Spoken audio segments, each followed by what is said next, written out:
Get your kids off my lawn right now, or I'm calling the cops, she screamed, standing at the edge of my driveway like she owned the entire street. I dropped the rake I'd been using and turned, heart pounding in my chest. My twin boys had stopped their soccer ball mid-dribble, their eyes wide. The ball slowly rolled toward her garden gnome, which was already chipped from the last time she yelled about trespassing. They're playing on our lawn, Karen, I said, walking up. This is our property line. You know that. She scoffed like I had just told her the sky was green. I've lived here for 17 years, Jasmine, she spat, dragging my name through her lips like it was dirt.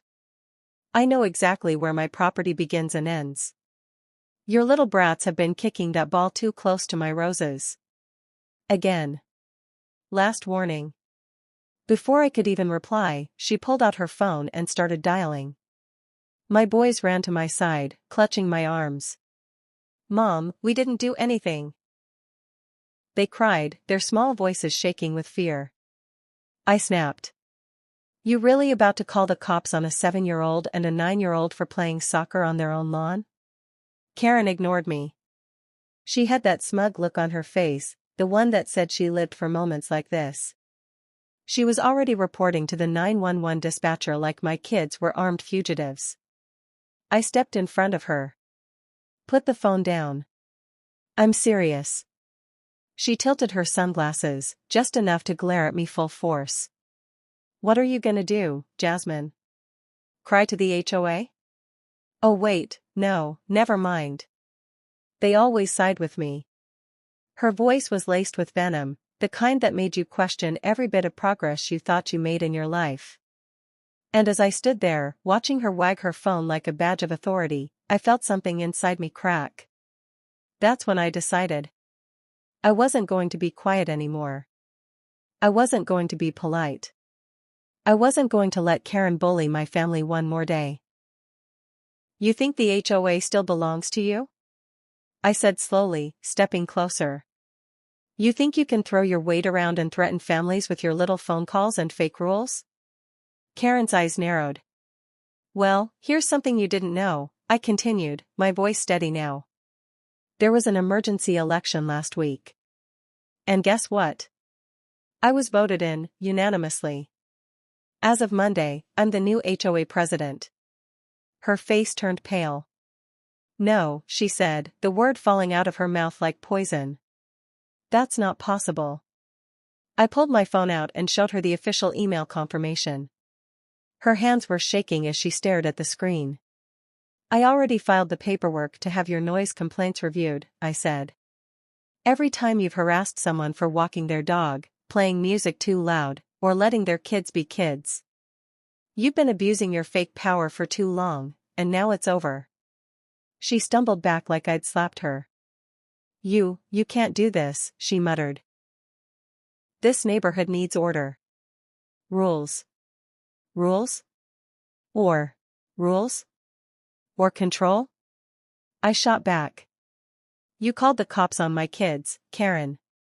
You scared them, again. This isn't about the lawn. This is about your ego. The cops showed up, of course.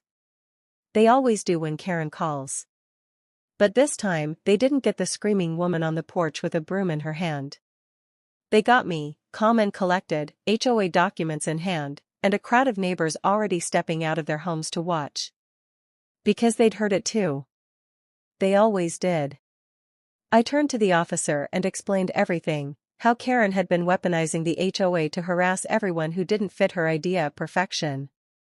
How she put up flyers demanding quiet time after 5 p.m. and reported people for unauthorized porch decorations. How she once threatened to fine an elderly couple because their grandson parked a little crooked. The officer looked at Karen, then at my boys, still clutching each other. His expression hardened. You called 911, for that? He asked her. She blinked. Well, they were trespassing. Their ball touched my roses. He sighed. Ma'am, this is not a criminal matter. And unless you have an emergency, I'd recommend you stop misusing this line. Karen's mouth opened, then shut. She was trembling, not from fear, but from the realization that her little empire was falling apart. As the cop left, my neighbor from across the street, Mrs. Patel, came over and hugged me. "It's about time someone stood up to her," she whispered. I smiled, holding my boys close. This wasn't over. Not by a long shot. But for the first time in years, I wasn't afraid to fight back. And this time, I had the authority. Because when you give a mother a reason to rise, she'll bring the whole house down if she has to. And Karen? She had no idea what was coming next. They say neighborhoods are supposed to feel like home. Like safety. Like community. But ever since we moved into Maple Ridge Lane 3 years ago, my boys and I learned something fast: it only takes one person to poison the whole street. And for us, that person was Karen. It started small. Passive-aggressive notes taped to our front door. "Please trim your hedges to regulation height. Your recycling bins are too close to the sidewalk. Children's toys should be neatly stored, not left on the porch." At first, I laughed. Thought maybe she was just a little too into suburban life. I tried being nice. I even baked cookies once and brought them over with my boys, thinking maybe kindness would thaw her icy stare. She took the cookies, shut the door in our faces, and left the plate outside the next morning with a sticky note: "No nuts next time. Allergies." That's when I knew. This wasn't a misunderstanding. Karen lived to control. To criticize. To make sure no one else ever forgot she was the longest resident on the block. That her roses had won 3 garden club awards. That her husband used to be HOA president before he mysteriously resigned, though we all knew he'd just gotten tired of the neighborhood politics and maybe, of her. Then came the fines. It didn't matter that my Christmas lights were within the allowed timeline. She reported me. Said they were too bright and causing distress to nearby residents. Didn't matter that my boys' sidewalk chalk washed away every rain. She claimed it was graffiti. One time, she even accused us of lowering the property value just because my boys had left their bikes on the lawn during dinner. I started getting emails from the HOA board. The same board Karen conveniently had 3 friends sitting on. And every time I tried to speak up, the same excuse was thrown in my face. "Karen's just trying to maintain community standards." What about my standards? What about peace? What about not raising kids in fear that playing tag in the yard would get them yelled at or worse, have the cops called? But the real breaking point didn't come from one of her reports or rude remarks. It came when she tried to humiliate my son in front of the entire neighborhood. Last summer, during the block party, my oldest, Eli, accidentally spilled a drink on Karen's designer tablecloth. He was 8. He said sorry right away. But Karen stood up, clapped her hands loudly, and announced, "This is why you don't let certain people into nice neighborhoods." I froze. Everyone did. "Excuse me?" I said, trying to keep my voice steady. She smiled that cold, fake smile and looked around. "Oh, I didn't mean anything by it. It's just standards. Some of us care about them." No one said anything. Not then. People looked away. Sipped their drinks. Let the silence cover their shame. But my son? He looked up at me with eyes that said, "Why didn't you protect me?" That night, I cried. Not because of Karen. But because I knew I was letting fear hold me back. I kept waiting for someone else to stand up to her. Some brave neighbor. Some louder voice. But I realized something that night. I'm the mom. I'm the homeowner. I pay my dues just like everyone else. And if no one else was going to fight back, then it had to be me. I spent the next few months learning everything I could about HOA policies, bylaws, leadership protocols. And I found something interesting buried in the fine print. If 3 board members resigned, an emergency election must be held. So, I talked. I knocked on doors. I told people about what Karen had done to my kids, to me, to them. Because almost every house had a story. She'd reported someone's Halloween decorations. Told a widowed veteran he couldn't have a flagpole. Complained about a teenager's music even though he wore headphones. One by one, they started to see what I saw. And 3 board members quietly handed in their resignations. That's how the emergency election happened. No big campaign. No posters. Just one line on the ballot. HOA President nominee, Jasmine King. And when the votes came in, I didn't just win. I swept it. Unanimous. Even the woman who had been Karen's bridge partner voted for me. Now, standing here watching Karen realize she wasn't untouchable anymore, I felt something I hadn't felt since we moved here: power. Not revenge. Not bitterness. Just the deep, undeniable strength of knowing that finally, I had a voice that couldn't be silenced. And I was going to use it. Not to destroy her, but to rebuild what she tried so hard to control. I thought she might take the loss quietly. I was wrong. 3 days after I was officially sworn in as HOA president, I opened my inbox to 16 complaint emails, all from the same address. Karen. She'd reported a trash can not being rolled in by 6:01 a.m. She'd filed a noise complaint over a toddler's birthday party across the street during the day, with balloons and laughter. She even accused my kids of running menacingly on our own lawn, as if playing tag was some criminal conspiracy. The subject line on every email was the same: request for immediate action, maintaining standards. And that wasn't all. I started noticing new things on the neighborhood forum. An anonymous profile started posting vague complaints about certain people with no experience taking over and setting a dangerous precedent by ignoring rules. I knew it was her. I knew she was trying to smear me. Scare me. Make me quit. But here's the thing about people like Karen. They're used to others backing down. She wasn't ready for someone who had already lived through humiliation, whose kids had already been shamed, and who had nothing left to lose. I responded to her emails the way any HOA president should, by following the rules. Thank you for your concern. I've reviewed the guidelines. No violation has occurred. Appreciate your report. I visited the property personally. No action necessary. Your report has been noted. No penalty will be issued at this time. Each reply was calm. Professional. And it drove her insane. The more polite I was, the angrier she got. She started showing up at meetings. Standing up. Shouting. Claiming I was abusing my power. That I was letting the wrong kind of people run the neighborhood. But here's the thing, she didn't realize how much people were watching now. How many eyes were finally opening. I didn't just let her rant. I documented everything. Every outburst. Every false report. Every time she crossed the line from concerned neighbor to unhinged aggressor. And I wasn't just defending myself anymore.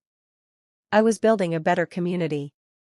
We launched a new initiative, Kids on the Block, designated play zones in front yards where children could laugh, draw, run, and just be kids without fear.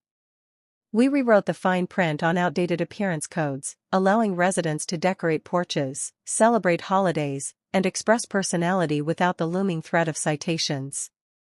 And I pushed for the first ever community listening night, where residents could share stories anonymously about HOA harassment they'd experienced in the past. That night changed everything. One by one, people stood up. Some with trembling hands, others with years of frustration in their voices. They spoke about Karen. How she made a single mom cry over garden gnomes. How she told a black couple their yard didn't match the aesthetic. How she fined an elderly neighbor for weeds when he was recovering from heart surgery and couldn't bend down. There were tears. But more importantly, there was unity. And Karen? She didn't show up that night. For once, she stayed silent. But I knew she wasn't done. Because the very next morning, I saw a patrol car parked in front of my house. And 2 officers were standing on my lawn. My boys were sitting on the porch with their basketball, confused, scared. And my heart dropped. I rushed out, demanding to know what was going on. One officer looked embarrassed. The other cleared his throat. "Ma'am, we got a report of suspicious activity. Children making threats. Something about property damage." I looked down at my boys, still in their pajamas, one clutching a juice pouch. I laughed. It was so ridiculous, I couldn't help it. "Was the call from Karen?" I asked, arms crossed. They didn't answer. They didn't have to. After 5 minutes of uncomfortable apologies, they left. And I realized something important: Karen was done pretending. She was playing her final card. She wasn't just trying to make my life harder. She was trying to scare me into quitting. Into going back to silence. But that day, standing on the porch with my sons behind me, I knew I would never back down again. Because Karen forgot something. Power doesn't come from reports or threats. It comes from people. And I had finally given this neighborhood its voice back. I didn't have to start the petition.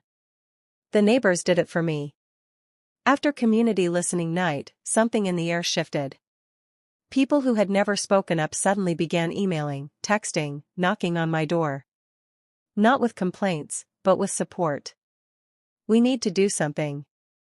She's done this for years." I was just too scared. "Whatever you need, count me in." So I printed the forms. 25 signatures were required to call a vote for removal of a board member. We had 53, in the first 2 days. The pages filled fast. Karen's name sat at the top of each form like a warning label. People signed like they were finally letting go of a weight they'd been dragging for too long.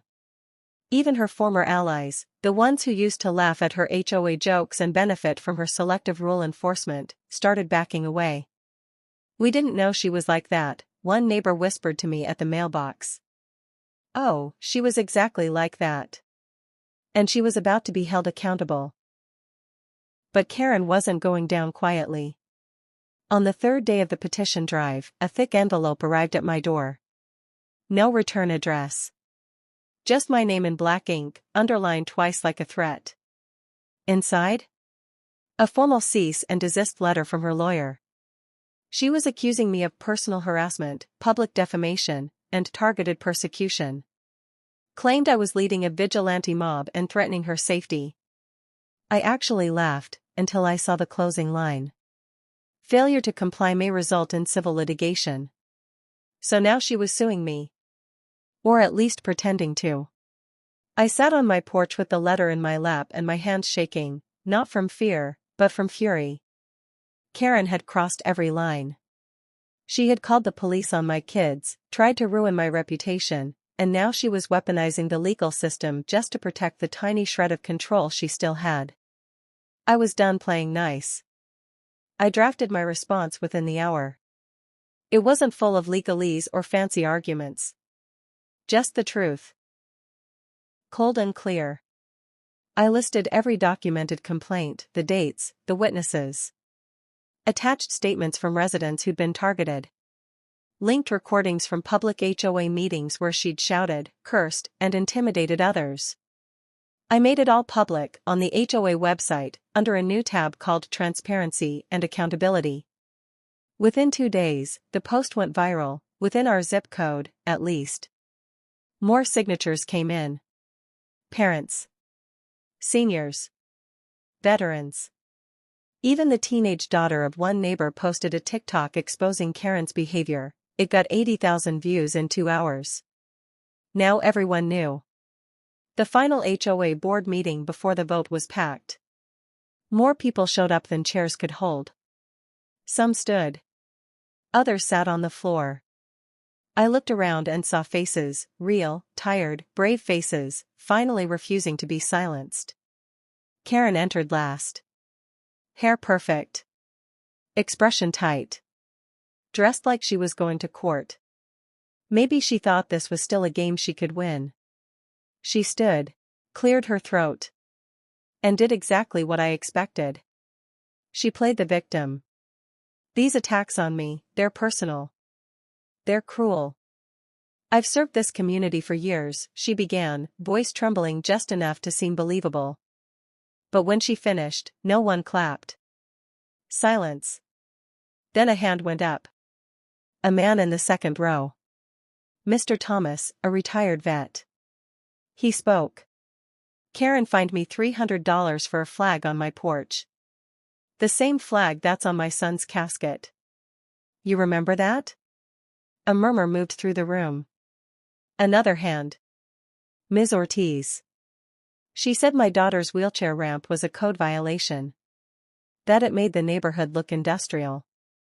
Then one more. She fined me for mourning doves, said a woman near the back. Said they were too loud. They were nesting on my porch after my husband died. And just like that, Karen's walls started crumbling. This wasn't about rules. This was about control. And she'd used it like a weapon. The vote happened fast. 79 ballots. 75 in favor of her removal. 4 abstained. None opposed. Karen didn't speak. She stood, took her designer handbag, and walked out. No goodbye. No apology. Not even a final glare in my direction. And maybe that was her punishment, silence. Irrelevance. The sound of a neighborhood finally waking up. I stepped outside that night and sat on the porch. My kids ran barefoot through the grass, laughing, shouting, chasing fireflies without a care in the world. And for the first time in months, maybe years, I didn't feel watched. I didn't feel policed. I felt home. Karen had called the cops on us for playing on our own lawn. Now she couldn't even walk down the block without hearing the whispers she used to control. 6 months later, the grass is longer, the laughter is louder, and no one's afraid to step outside anymore. I sit on the porch most evenings now, watching the sunset hit the rooftops just right, the golden hour soaking everything in peace. My twins are usually racing down the sidewalk with sidewalk chalk all over their shirts, and the neighbors? They're waving again. Smiling again. Living again. The HOA meetings are different now. We hold them outside on the community green. Lawn chairs. Lemonade. Open floor. Everyone gets a voice, not just the loudest one.